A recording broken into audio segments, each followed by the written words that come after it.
రే అశోక్, ఈ సమాజాన్ని మార్చాలని ఎంతో మంది ఎదురు చూశారు. ఈ సింహానివైనా, నరసింహానివైనా, రుద్రసింహానివైనా సరే నిన్ను నరికి నా పెంపుడు పులుడికి ఆహారంగా వేస్తాను.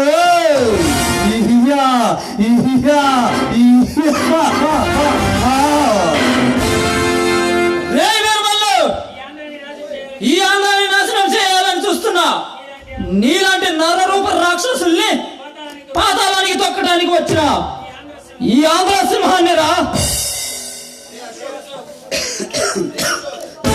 అశోక్, నన్ను ఢీ కొట్టాలంటే నా చరిత్ర తెలుసుకుని నాతో ఢీకొను, లేకపోతే డైరెక్టర్ గా వల్ల